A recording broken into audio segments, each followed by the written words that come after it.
Hey, welcome to Woodchat, Woodchat on air for May 14th, 2014. I'm your host, Chris Wong, tonight, coming to you from Port Moody, BC. You can follow me on Twitter at FlyWoodworks and follow my work online at flywoodworks.com. Lots of stuff happening in the shop today, and we've also got our fourth installment of Woodchat's Picture Inspiration game to talk about. It's basically a little game where we present a picture of anything one week, and we have the rest of that week up till next Wednesday, which is in this case today, to come up with a design based on that picture. So Scott and I have each come up with a design, and I'm sure, or I hope that some of you have as well. And if you have, you can share them with us, upload them to Twitter, or you can email them directly to me. And we'll get to that in a little bit, but first I'd like to introduce you to my second co-host, Scott Meek. Hi, Scott. Hey, Chris. People can find me at scottmakewoodworks.com or smakewoodworks on Twitter, and also Facebook and LinkedIn. And got the social media bases covered. I don't have a Tumblr, though, so sorry. Oh, I have a Tumblr. You don't have a Tumblr? Oh, I do. I just don't use it. Okay. Tumblr spreads out my content to everywhere else for me, kind of. That's what it does. But yeah. I have an Instagram somewhere, too, but it's probably buried under shavings as well. Yeah. Yeah. Actually, my floor literally is buried in shavings right now because I've been working on a desk. And so I was flattening the desktop yesterday. And, mine was. Yeah. My floor was buried in shavings, and I had an hour phone call, and I cleaned it up. It was great. My shop is as clean now as it's been in 2 weeks, 3 weeks. Oh, well. Those long phone calls are going to be really helpful for keeping my shop clean. You just clean while you're on the phone? Yeah, I clean, or else I sand by hand, or I'm not very good at sitting down and just taking a phone call. Yeah. Yeah, I don't enjoy being on the phone at all, so I avoid it at all costs. Yeah. There's pluses and minuses to it, but I've come to embrace it. It helps me get things done that wouldn't get done otherwise. Yeah. I was going to say something, but I lost track. I'm okay with people texting me as opposed to calling me. I'm different strokes for different folks, right? Yep, absolutely. Of course, my wife's the entirely opposite, so. Of course. It's all good. So how was your week, man? It was a really interesting week. Last Wednesday we had Woodchat, and then the day after I got sick, and it kind of like knocked me out. I was trying to, leading up to that, I was working really hard trying to catch up on a bunch of stuff which I'm well behind on. I was well behind on, so I was working like 14, 16-hour days. Yeah. I felt like that anyways in the shop. Could well have been. And just go, and just pushing so hard trying to catch up. And I was doing that really well, and then Thursday rolled around, and I felt, I had no energy left. My throat was really sore, and I think I had a few other symptoms. I was achy too, and sweats and chills, and just was not feeling well. Yeah. So that kind of forced me to take a day off, so I took Thursday off, and then Friday was the same thing, and Saturday was the same thing, and Sunday I was starting to feel a bit better, and then Monday a bit better, and Monday I got into the shop for a couple hours to do some work, and then I spent the full day in the shop, but just taking it easy, kind of. Yeah. I really don't do well at not working. I hear you. Our bodies tell us when they're ready to take a rest. Yeah, mine tells me when it's too late. It says you can't do any more. You have no more energy. You have to go lie down for 5 days. Like, oh crap.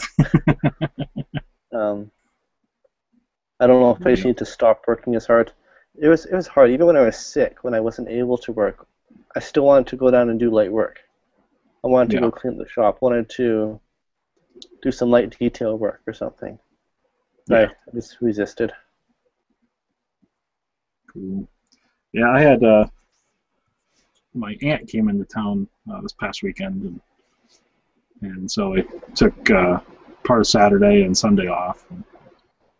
Oh, part of each day. I always work some part of the day Yeah. because you know how it is when you own a business, you don't get away from it real easy. But Yeah. I have to force myself to take those breaks. So Yeah. it's nice when there's when people come to visit and I can Yeah. take those breaks a little bit easier. But at the same time, by about 6 o'clock Sunday afternoon, evening, 5 o'clock, it's like starting to get that itchy Yeah. stuff that needs to Excuse be me while done. I go down to the shop for a few minutes, and yeah. Yeah, at least I get think some. you're like me. If you had no one to answer to, you'd spend every waking minute in the shop, right? Oh yeah, absolutely. Yep. Yeah. Yep. No idea how healthy that is, but okay. Who If knows? you've got a fridge and a stove and something, I don't know. There you go. Yeah. The shop of the single man. Yeah. You should do a magazine article about that or something. You and Paul Saint Marcel, or I never remember how to say his name. Paul Marcel. Yeah. Paul Marcel. Yeah. Uh, I Woodworking for think bachelors. bachelor woodworking. Yeah.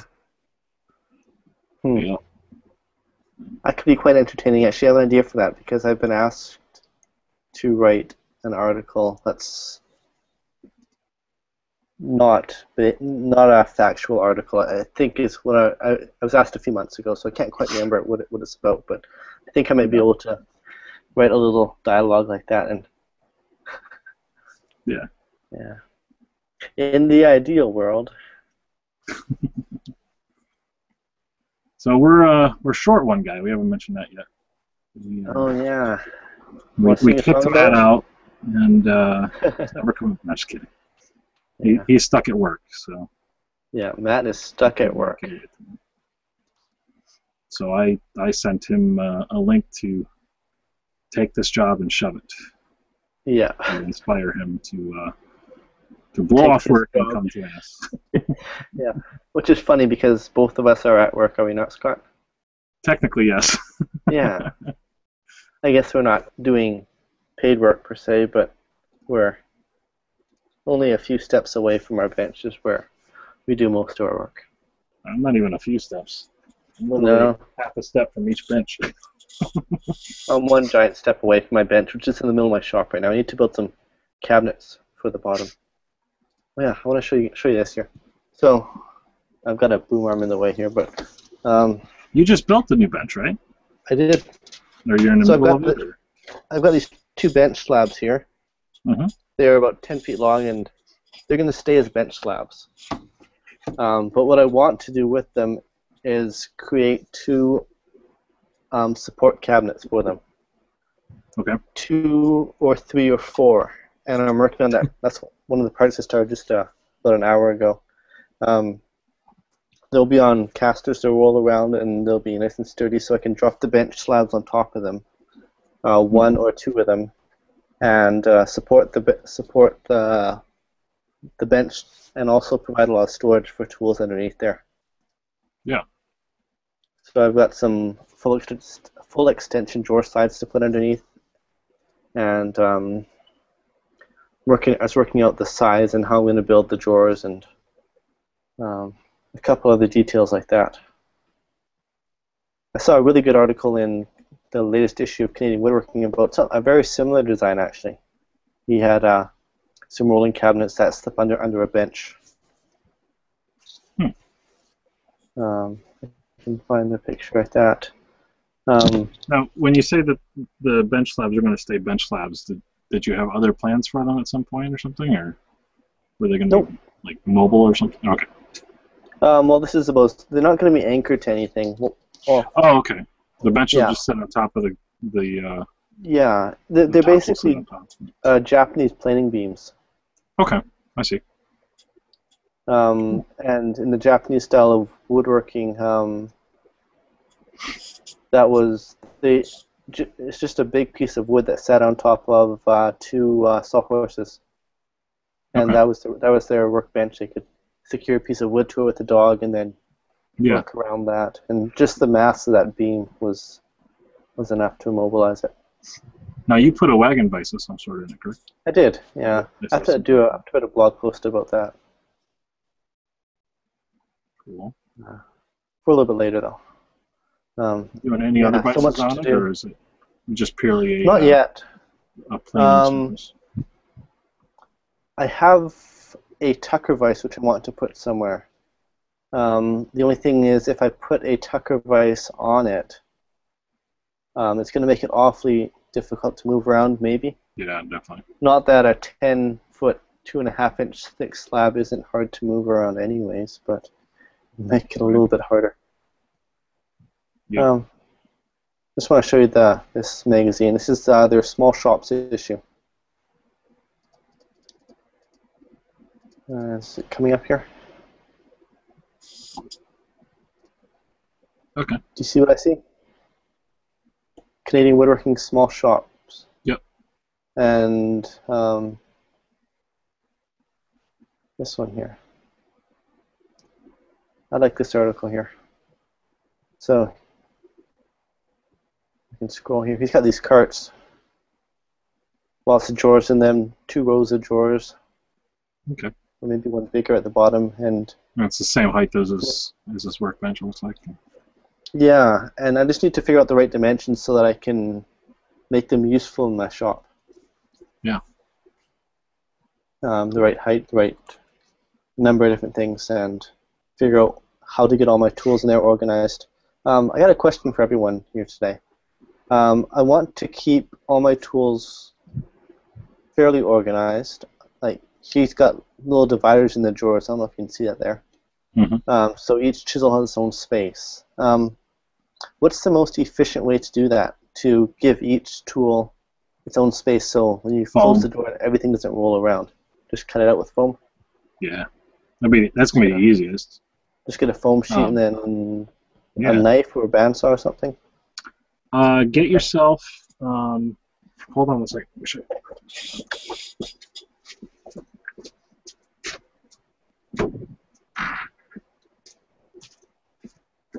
Because I cut a lot of foam for my planes for shipping, and this is what I use: a meat carver. Bread knife. Okay. It's just Black & Decker. Any store where you can get home goods will have it. It's got 2 blades, serrated blades that go in and out against each other.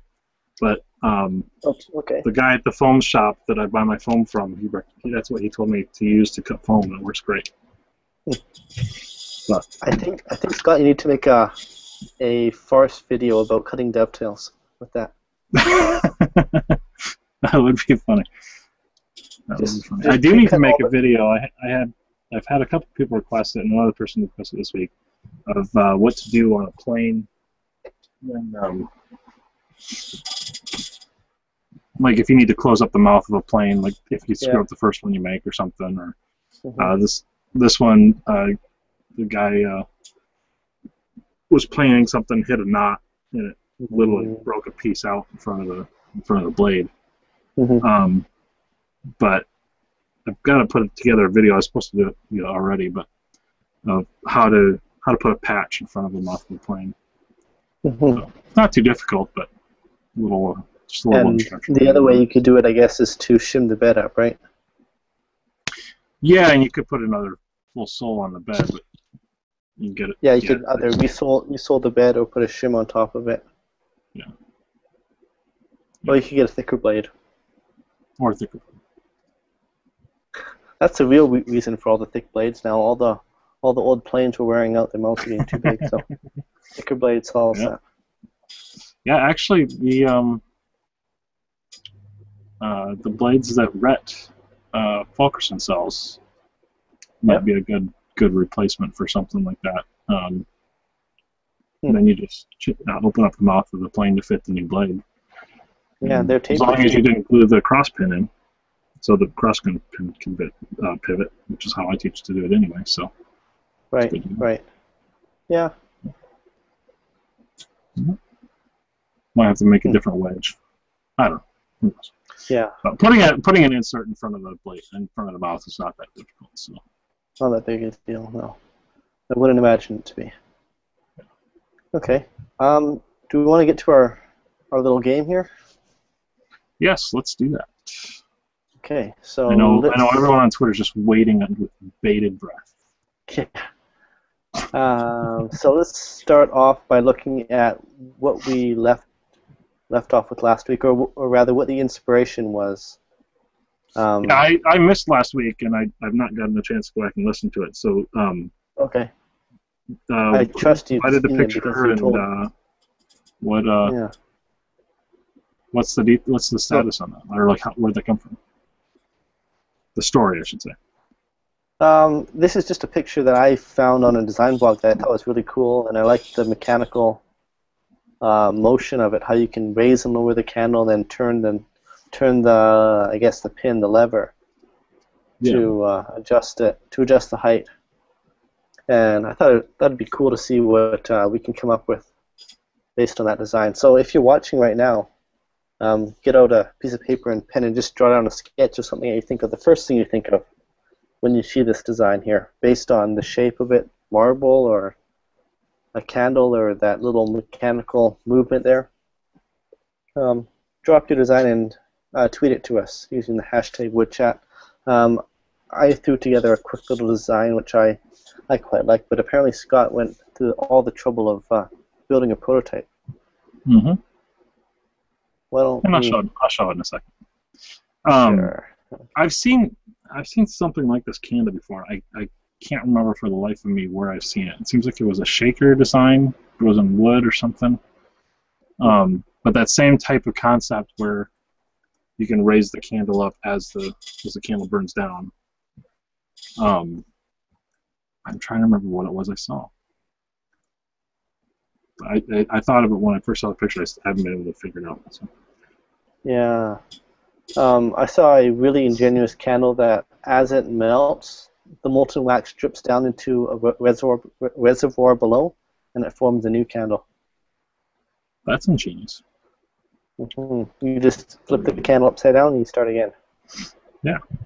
I'd imagine it shorter and shorter every time as you lose fuel, but pretty cool. Yeah. Cool. So you want to show yours first? You want to look at my design first? Yeah. Sure, I'll show mine. I actually found this one to be a little bit more challenging to think outside the box. Maybe because it seems so obvious to me what I wanted to do or what I saw in it. That it's that little mechanical motion that I really liked. And I couldn't think of anything beyond adjusting the height of a table or, as I drew it here, a stool. So I've got a simple three-legged stool with a seat that you'd rotate back and then you lift really, up a little bit. Showing up really blurry for me. I don't know. Is it? Okay. It's working. Okay, I'm going to take a picture and just post that picture. Okay, I can see it a little bit. Yeah, definitely post a picture of it, though. That'd be good. Usually I do this ahead of time, but I forgot tonight. I had to host the show, apparently. Because somebody decided to be busy working. Crazy. Okay, let's see. Hosting.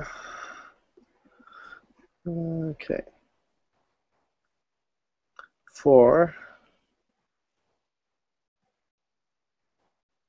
Woodchat. Design. No, it's picture inspiration.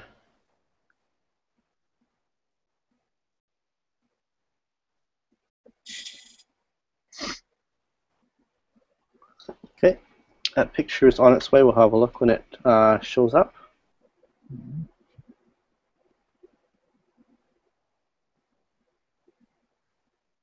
So I saw Rob. Is his last name? Do you Bois? pronounce it Boyce or Boy or Boyce? Bois, I think.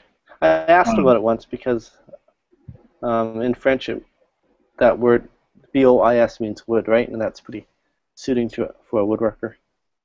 Oh, interesting. I never knew that. Yeah, he said that he didn't realize there was going to be homework for Woodchat. Yeah, yeah.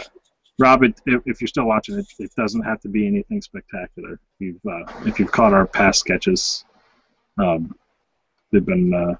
I've done my sketches on my phone, so it's not like we're doing full rendered drawings by any stretch. Yeah. So. And more than a few times at pre-Woodchat, in the last 3 minutes before we go live, the three of us are sitting there sketching, finalizing our Pretty much. And when I say finalizing, I mean putting them on paper, drawing them completely. Yeah. Bill has shared a picture for inspiration. We'll look at that in a minute. I saw it. It's pretty sweet.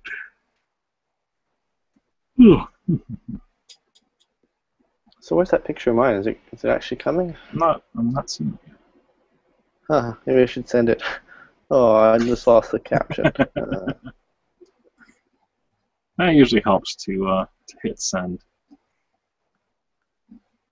It's this new thing we're doing these days.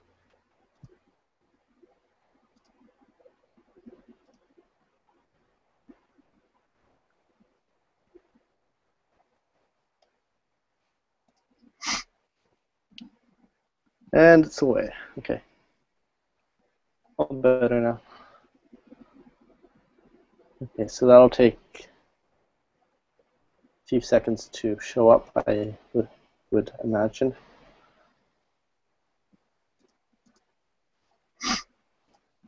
So, Scott, how are Garth and how are our planes coming along? I don't know how to ask that question. I knew you were going to ask that question. Yeah. I don't have a finish on them yet. I've got a Commissionet desk that I'm working on that the customers ragging on me to get it done. So, I've got a story for you guys. Everything's gotten put on hold. A customer wrote me today, or actually last week, and they asked me if I build coffee table cribbage boards. I don't know if you've seen this before, but they're coffee table sized. Well, they're coffee tables, but they have a giant cribbage board on them, drilled right into them. I've got a picture. Do I have a picture here? I was referred to an Etsy page by someone by the name of the Right Jack, and I'll show you what they look like here. Here's an example. And this is one of the things that he makes. He's got a whole bunch of things that he does, this being one of them. He does signs and other crafty stuff. Well, that's a pretty neat design. Just straight lines for the track, a pretty simple looking track. Nothing like the fancy live edge stuff that I do with the track is all wonky and follows the live edge. But so anyways, I was looking at this and looking at the price, $335, and thinking, okay, cheap. For that price, yeah, cheap. So Scott, how do you think they're made? How is that one in the picture made? Yeah, how does he make the furniture? How does he make the cribboard? Plywood with edge banding and some type of L brackets for the legs to hold the legs up. Okay. I don't know the answer to that, but how do you think he drills the holes? Oh, that by hand, one hole at a time. Which means the price is way too low. Yeah, I saw this, and then I saw the other ones on his site, which are, if I go back here, you'll see I think they're all the same pattern. They don't vary very much. You know. If I scroll down here, you see more and more.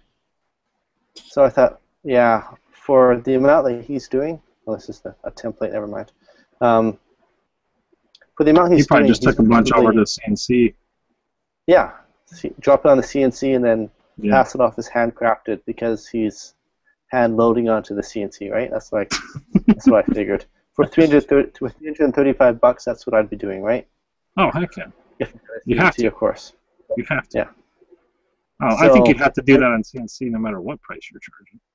If you're dealing in bulk. If you're doing one-off, then it's different. But yeah, I'm not so sure about that. Probably takes, well, I know on a drill press this would take me about an hour to drill the holes, maybe a bit less. okay, that's not too bad then. Yeah. At least with 1/8" holes. Maybe it's different with 3/8" holes or whatever the size these are. Yeah. So, anyways, I wrote this guy, and I just asked him point blank, how do you drill the holes? Do you use any automated machinery like CNC routers to bore the holes? And to send a message on Etsy, you have to log in, and I apparently created an account on Etsy a number of years ago, I don't know, long before I remember, as Flair Woodwork. So I thought, oh, he's going to see that I'm another woodworker. He's probably not going to take that too well. So I sent it off anyways, just, what the heck, right? So I got a reply back from him, and this is what he says. Not even a drill press. Just a template I designed 19 years ago on a handheld drill.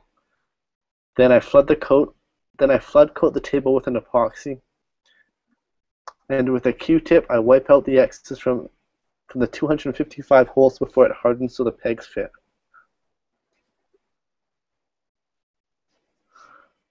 All right. I've got respect for a guy who does that. Yeah. I kind of want to give him that work now. Say, no, I don't need that job. Give it to this guy. He's working pretty darn hard for it. He deserves it. Yeah, no kidding. And I can't imagine you're going to be at the same price that he would be. No, I won't be. You'd be higher. So. For the board alone, if I didn't do a base, I'd be higher, but I wouldn't be ridiculously a lot higher. Yes. I was looking, I don't know, but I can see, drilled by hand with a template, but an epoxy finish, and then Q-tips and all. Oh my God, that's a lot of work, man. That's a lot of work, yeah. Wow. He is not making much per hour. Well, I hope he enjoys it. I'm assuming he's a retired gentleman. I'm not sure. He's doing a nice job though, and good for him for more power to him for doing it by hand. Yeah. So your picture's up now. So my picture's up. All right. And that's cool. The only concern I have is if you're like me, I like to spin back and forth a lot. And so if you're at the top one and you just forget and you go, and you drop, 6 inches. Yeah. Split the seat if you're a hefty guy. If you do notice, there is a slight incline to those holes, to the slots that go sideways. Okay.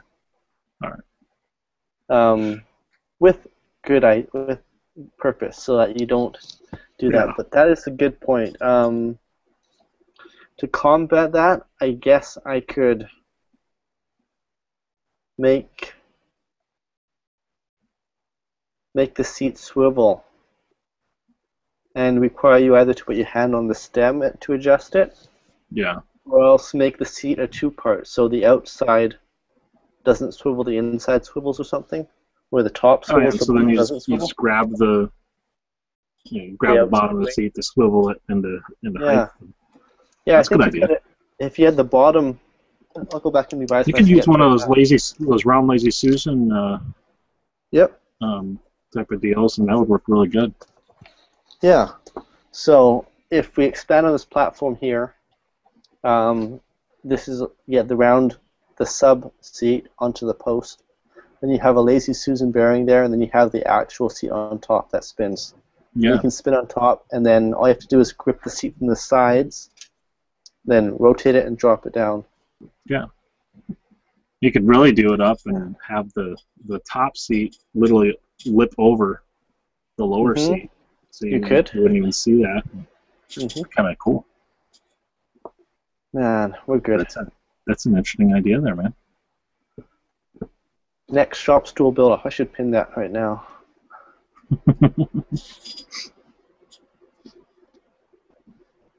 Oh yeah, Pinterest. I should start using that again. Shop stool build-off ideas. Yeah. And adjustable.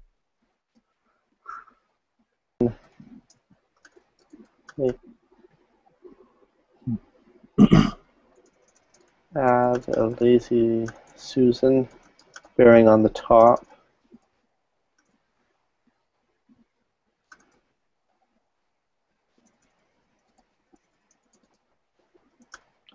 What do you call the top seat? The and seat to the top of the platform.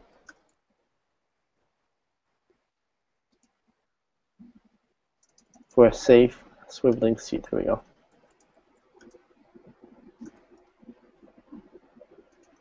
Done. Yeah. There's talk of another build-off coming up sometime. Not sure when. And I'm not sure who's running the next one, but there's talk among a few of us, including Neil, who won the stool build-off. He wants to get another one going. Yeah. We should get Neil back on the show to talk about his hand joinery. Have you been following that, Scott? I have not. I've not honestly been on Twitter much at all in the last couple weeks, so Yeah. I'm just kind of look at it, cursory glance, but I haven't gone back and follow my lists at all to see what's going on. So Yeah. I'll just to summarize hand joinery. Every week, Neil chooses a joint and invites others to join him in the shop to cut that joint. So he'll have a series of joints, say, starting with a lap joint, and then the next week it's a cross lap, and then it advances. Starts with a basic joint, then gets a little bit harder each week, and then he'll start again with a mortise and tenon or something like that.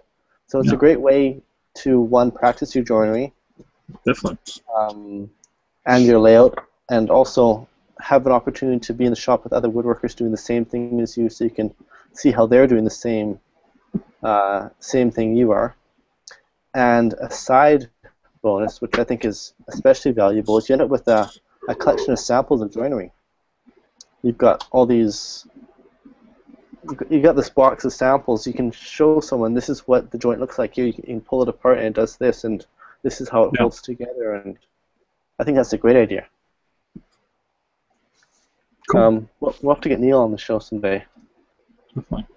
Yeah, I get to actually cut some joinery just in the next couple of days. I've got some bridle joints to do for this desk, and some dovetails, and a tapered sliding dovetail. Mm-hmm. So it was kind of fun. I don't get to do that work very often, so it's kind of fun to flatten the desktop and by hand and all that stuff. Yeah, Scott, I think you should make a plane that you dovetail the sole onto, double dovetailed. Double dovetail? You could probably do that, couldn't you? If you choose a really fine dovetail, like two dovetails side by side, or dovetail? No, like what they do with metal planes, where they peen them, right? Where you've got dovetails both in the side and the sole. Yeah. If you're really careful, I'm pretty sure you could do that with wedges. You need to find a really tight-grained wood where you can't even see the grain of it, like maybe holly or something. So like dovetail the applied sole to the cheeks? Yeah. Interesting. I'll do a little drawing for you here. I don't know if you. Pretty sweet. Oh, yeah, it'd be awesome. Do you guys know what double, what the an infill plane, so it looks like. Yeah. Yeah. Yeah. So you've got a angle two ways, right? So Yeah. they can't come apart. So your normal dovetail corner looks like this, right? You've got your dovetails Yeah. like that, and then you've got just straight lines on the bottom. Yeah. But the double dovetail, it's got that same dovetail on the bottom as well. Right. So it's actually an impossible joint to fit together. You have to put it together and then finish the dovetail. Finish that second set of dovetails. That's my challenge to you, Scott. I might have to try that. I don't know if you saw Bill. What's that? The other way you might do it. Have you seen that trick where you put a nail through inside of a 2x4 with a hole drilled so it's trapped? I don't know if I'm describing it very well, but you basically take that 2x4, you steam it and compress parts of it, and then steam it back out so it pops out. Yeah. You might be able to do that as well if you steam a piece of softwood into a hardwood. Interesting. Make a spruce body with a lignum sole or something. Yeah. Huh. I don't know what kind of That's funny because that kind of ties into something I was contemplating anyway. So I'm gonna put that down in a note now so I can not forget it.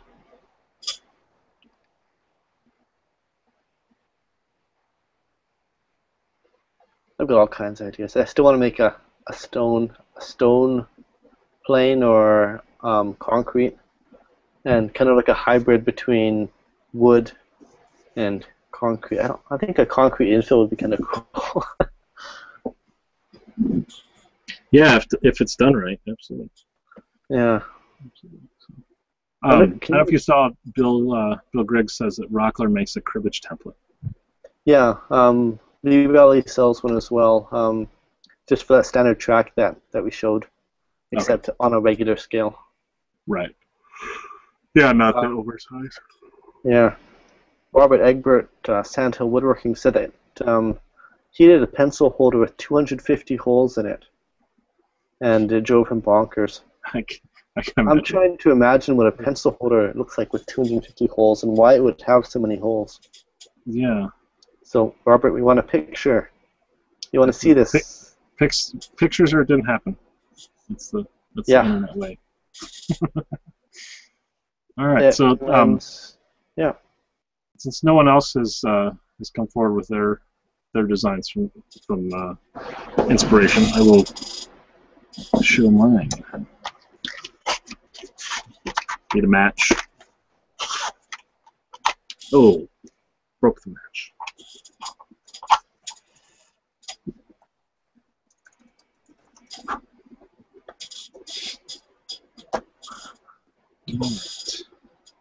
Trying to think of what a pencil holder with all those holes in it would look like. Reminds me of this design for a toothpick holder, which I quite liked, and I thought about making, but then I quickly dropped the idea. It's called nice. Cactus. That's kind of awesome. All right, so the fan's probably going to blow this out, but I have pictures of this as well. But okay. There's my candle holder inspired by the candle in that, but then also inspired by my plane design. Cool. But this is a burl that I've had out in the shed since before I left Michigan. I believe it's a white oak burl, and it's really beautiful. So I have pictures that show the burl off a lot better. But yeah, it's kind of fun. So. Sweet. So that's what wasted way too much time today. I honestly thought, because I forgot it. I had to cut the burl down and find a good spot in the burl to use. And, I always think that things are going to take less time than they do. Yeah. So let's do this. It's always easy to look at the time that you think it's going to take to do the actual work and forget about all the planning and contemplation and should I cut it here, or what if I do this and that, and all the deliberation and decisions. They take a lot of time. Yeah. So that's not really a waste of time, Scott. That's going to go in your house, right? Oh, heck yeah. Yeah. And I'm debating if I don't know if it's selling worthy. But I thought about putting it up, as an idea of something to sell. If someone buys a plane for themselves to appease the other half of a marital couple, they can get this for their spouse. Cool. So. And then ship it in a jar so they can fill the jar with shavings and then light it. There you go. I'm kind of envisioning a plane with a candle in the front. So as you push the plane, the shaving comes up and it catches fire and it disappears, and you don't make a mess. Can you make a self-contained? A mess. Can you imagine a self-contained woodworking tool like that? The only thing you have to do is dump out a pile of ashes at the end of the day. It sounds like trouble.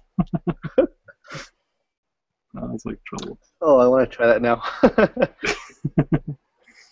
yeah, you can. And there's some cracks in it because it's been cut for quite a while, so it's checked a little bit, but that adds to the character. But I love how the grain radiates out from this inclusion there. Yeah. So is that piece not suitable for plane? I couldn't have gotten a big enough piece out of this burl. Okay. But that said, I think I could make a because I'm almost positive. I'm about 75% positive this is white oak, and I'm just gonna blow that up for a second. But it is solid, and I think if I could get a big enough piece, that would make a killer plane. I'd probably have to do an applied sole, obviously, but because this I can't tip it over because the wax is wet. But it makes me want to make one. I don't know if anyone saw Philly Edwards, Philly Planes in UK, posted a picture of a boxwood burl coffin smoother that he just made, and posted on Facebook. I'll try and find it here and screen share. Yeah. And actually, that is what inspired me to do this, because I remember that I had that burl. I was like, I need something. Wow. Something for Wednesday night. So. Yeah, that reminds me of the planes that I'm working on right now. I've got 7 pairs of number 6 hulls and rounds in the shop being finished right now. Some of them have small bark inclusions in them and all kinds of figure, and I think they're the best planes that I've made to date. Each batch gets a little bit better and better, but these ones, just for so many reasons, are the best by, I think, quite a margin. Like best, they work the best, or just they look the best. Enjoyable to, look the best. And they're going to work as well. I think they're all going to work as well, but because the biggest thing I'm concerned about is there being too much movement in a burl. In the sole, yeah. Yeah. Am I misplacing my concern there?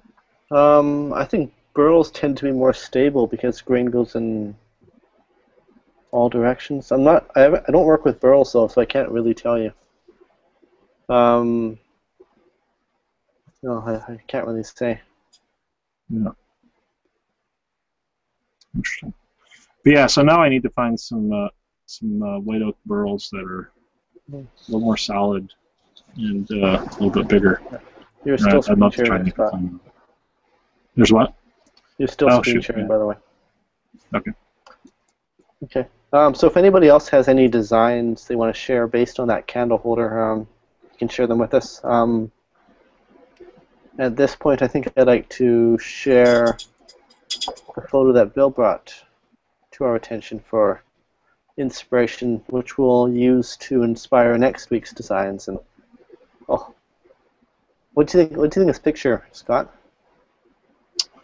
What's that? What do you think of Oh, the the picture picture that? of Bill shared? I love it. Yeah. Oh, you guys can have fun with this one here. It's going to be a challenging one, I think. Lots of ideas to be gathered. So let me just center it nicely on the page. And here we go. If you like architecture, if you like, Matt's gonna have a heyday with this one. He's gonna love this one. Yeah. I don't know, Bill, if you can tell anything about the picture, but it doesn't really matter because we're more interested in what we see rather than the story behind it.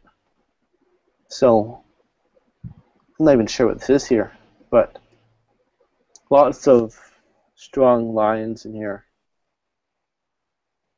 This picture will be posted on my website, flairwoodworks.com, under Community Woodchat on Air Picture Inspiration.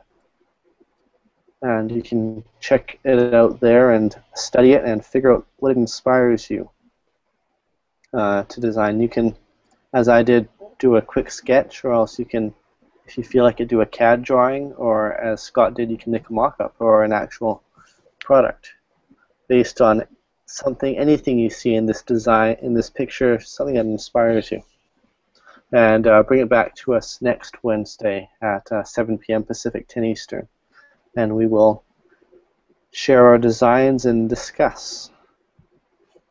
Yes, I'm very intrigued with what is the what the building is, and what's with the pyramid triangle thing. Is it is it an art installation in there, or does it serve another purpose? They're site-specific installations of art. Okay. Of Vancouver's, like that. Vancouver's James Nizam. Because that building looks like an old not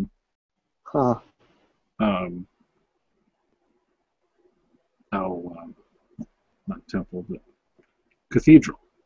It's got a very cathedral look to it. Yeah, I don't know the structure. I don't recognize it. I'm assuming that it is in Vancouver, but it may not be in Vancouver. He may be simply from Vancouver. Here's a video of it here.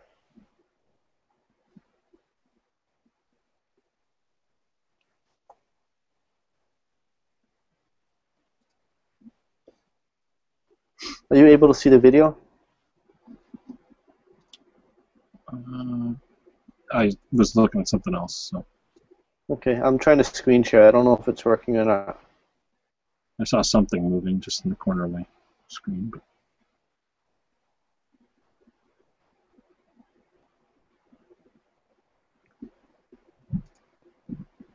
Anyhow, there's a video on the website here. I'm going to drop a link into Twitter. You can have a look for yourself and see what it has there. Actually, Bill beat me to it.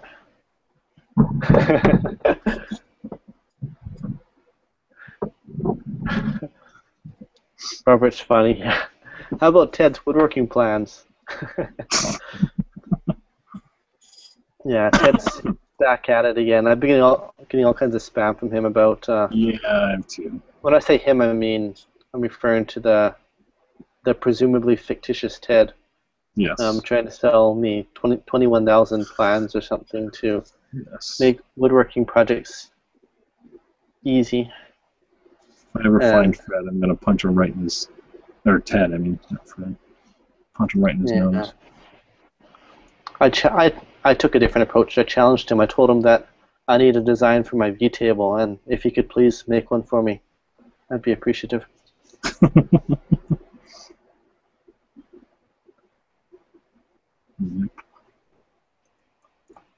Are you looking for that plane still, Scott?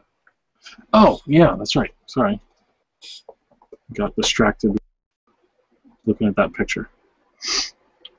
Let's see. Yeah. For most of the work that I do, I don't use plans at all. But I don't need plans, nor do I want plans, nor are they helpful to me. But there's this one table which I designed, which I desperately need plans for. I cannot figure out how to do it. It's one that I call V table. Just 4 intersecting V's. If you follow me in my work, you've probably seen this before. Ah, yes. Is it still tormenting your dreams? I'd forgotten about it until I decided to write Ted and ask him to make me a plan for it.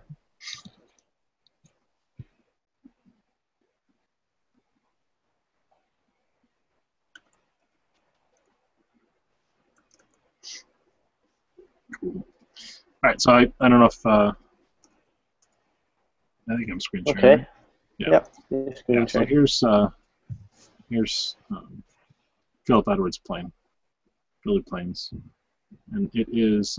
I just liked what he said too. He says, "I feel sorry for the infill makers. They only get to use beautiful woods for a small part of their work. Me, I get to use it for the whole thing. Figured box smoother."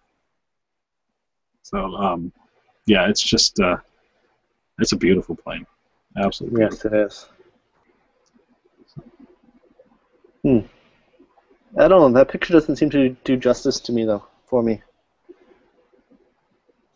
Yeah, I'm definitely assuming it's even more so in person. Yeah. I'm intrigued by it for sure. Yeah. Yeah. That's an interesting point. You could use it for the whole thing.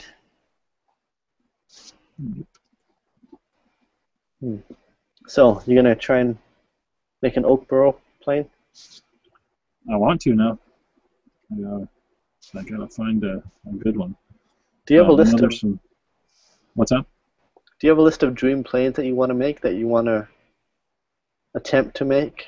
Dream planes? I really want to make some plow planes.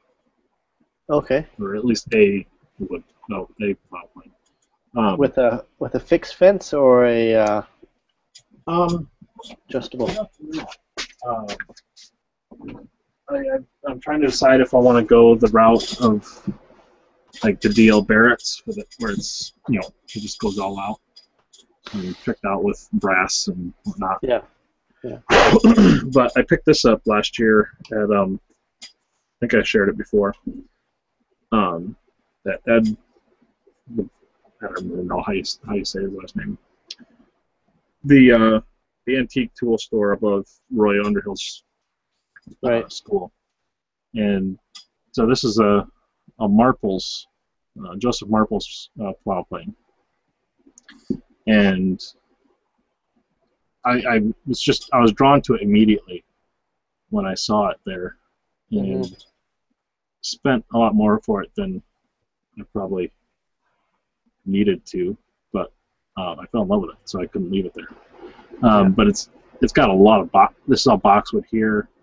The arms and the everything's boxwood except for the main body and then this part of the fence. And I've fallen in love with this thing even more so, and got it tuned up and cleaned up, working. And so it's just so intriguing to me. It's something I really want to do. I've thought about talking to Ron Brees and see if we could do something together, where he did some of the metal parts for me and then I did the wood parts. But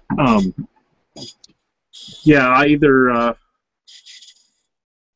need someone to essentially pay me to learn how to do that, when making the first one, or it's going to be a while before I get to that point. So. Because there's definitely a lot more into that than into the planes that I make now. So. Oh, definitely. But yeah. Yeah, that's a pretty complex the Barrett kid won't make them anymore. those amazing ones that he made. He's I think he's in his early 20s now, but he got into other interests like music or something, and people have begged him to make more, and he won't do it. So there's a void in that market. Wow. And it's Not definitely a simple high to dollar make. market. Yeah. What do you A lot of figure? work to go into it. Do you know what he sold his planes for when he was making them, Barrett? Let's see. Do you know Barrett's? Trying to remember. You know, at the time they were pricey, but Like, probably now. Yeah, that was what, 5 years ago, which doesn't seem like long, but yeah. let's see, With the amount of work in them. Yeah. Planes. Looks like Thiason bridle plow, $2,250 Canadian, which seems exceptionally low to me. Wow. For the amount of work into that thing.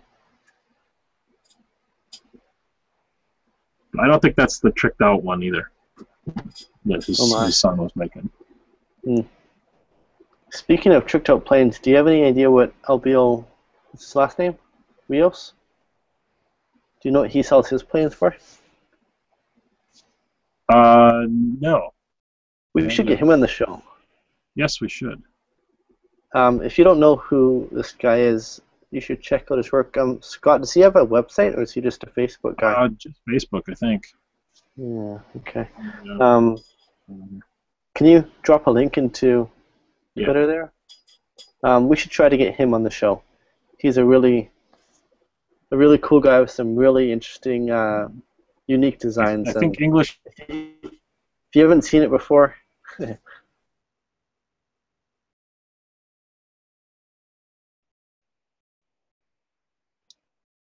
still with me, Scott?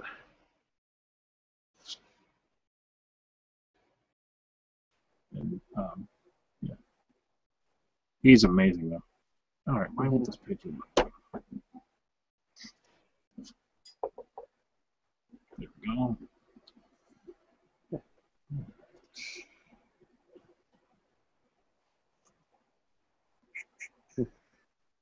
go. Question for you and I, Scott. Is Spanish mahogany with very straight grain good to make a plane with? Says Robert Egbert. Spanish mahogany? Yeah. I first thought it was Spanish cedar, but that's a different wood altogether. Yeah, cedar would not be. No. I don't know, because there's like Honduran mahogany, and it's too soft. But yeah, I still have not figured out if this is true or not.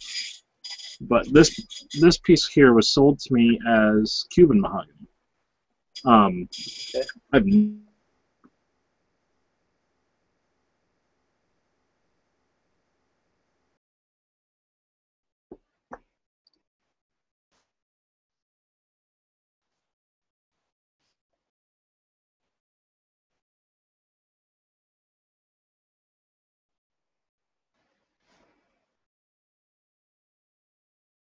Seems to be having some technical difficulties here at least from my end. I can't see Scott or hear Scott right now.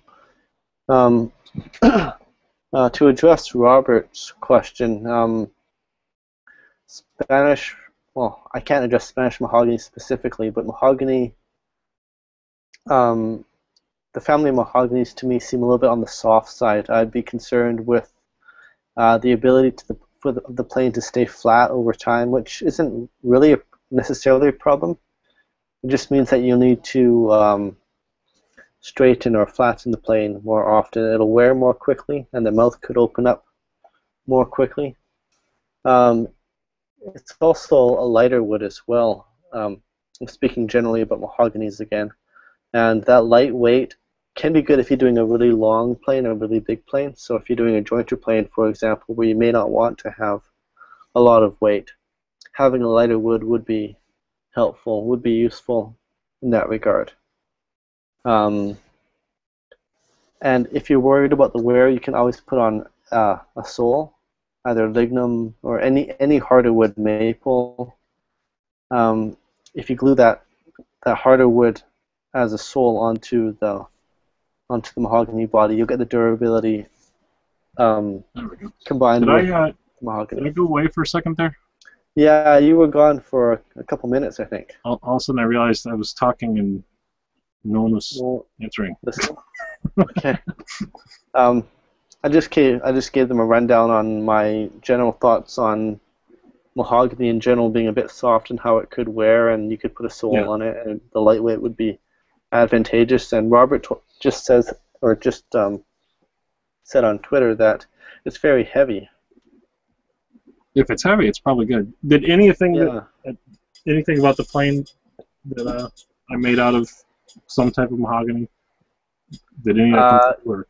You showed that to us. You said it was sold to you as Cuban mahogany, and then I lost you after that. Okay. All right. Yeah, it's the same thing. It's really, really heavy, but it also may be Ipe and not Cuban mahogany at all. I have no idea. Because it looks somewhat like Ipe and looks somewhat like the Cuban mahogany that I've seen. Okay. And but it looks enough different than both of those that I'm not sure. I can't. I've got access to a lot of that I could buy, and without knowing what it is, I don't want to sell it as one thing, you know. But it's great. It's a great wood for a plane. That said, yeah, if it's really heavy and dense and all that, then by all means use it. Yeah, I agree. You can call it meek mahogany. There we go. Whatever it is, it's old growth. Some guy brought it from South America somewhere, or from Cuba. I don't know. Before, you know, all of that happened back in the long time. And it's been sitting in a shipping container or barn or something, and so they're selling it at Asheville Hardware, and the people that are consigning it at Asheville Hardware say it's Cuban mahogany, so Asheville Hardware is selling it as Cuban mahogany, and I just need to somehow confirm it or deny it. Is it in Hoadley's Identifying Wood book? You know, I should look that up. That's the first place I would check. Yeah. And then after that, just take a picture of it, of the front of it, and then post it on a forum and say, what kind of wood is this? Oh, the forums. Yeah, they always get things right. Especially, I love when you just post like a blurry picture from a phone of the face grain of the wood. You can almost from a 1998 cell phone. But you can almost tell what kind of color it is. Yeah. Anyways. Any final thoughts, Scott? I'm sharing Abiel's Facebook profile. Cool.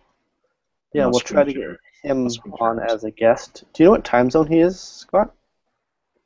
I believe he's in New Jersey. Okay, that'd make him your time zone, right?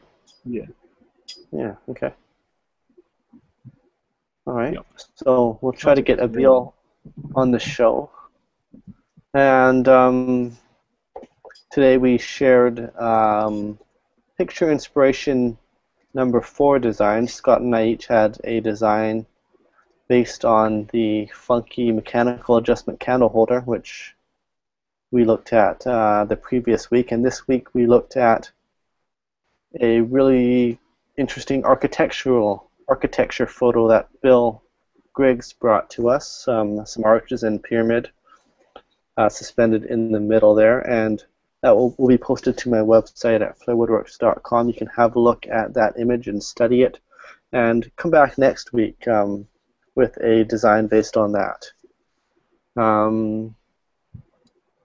I think that's all I've got, Scott. Yeah. And all right, here we go. Let me screen share this real quick, just to give a taste of some of Abiel's stuff. He does retrofitting on old Stanley, some old Stanley tools. He makes completely different stuff as well. Yeah. Oh shoot. So this is a pretty tame example of what he does, I would say. Not that. Just a second. Yeah. There we go. Yeah, my headphone, Bluetooth headphones just I'm died, so I curious, Scott, couldn't really. how much time do you have into your candle holder? Oh, Yeah. okay. I'm curious how much Well, time is in your um, candle holder there. How much would you yeah, this is sell a it for tame to make a example. He profit? also does full recastings of the time in a candle holder. Yeah. Um,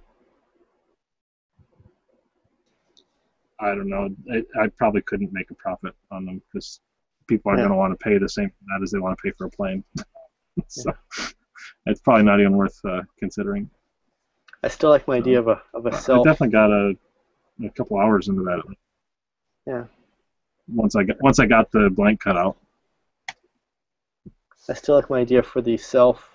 What the heck is that there? That's a belt sander. Sorry, I'm probably feeding back bad. Hold on one second. That's a nice looking rudder plane there, fully customized. I think he did the entire. I'm getting my headphones so I can stop feeding back. Yeah, that's truly custom right there. Yeah, looks like maybe the blade was the only stock item there.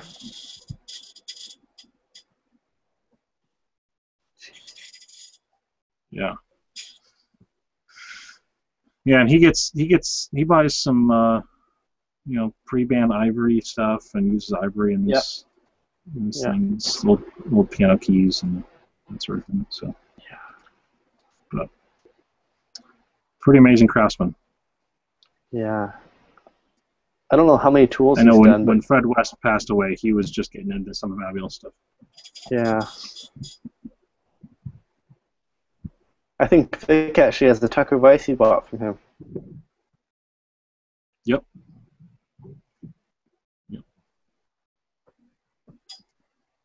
Cool. Yeah, so that's just a It's taste. amazing. Yeah. Okay, so we'll try to get him on the show for a future episode. I guess that's it for now. Signing off from Port Moody, BC, I'm Chris Wong. And I'm Scott Meek. All right. Good night, everyone. We'll see you next week. See you, everybody.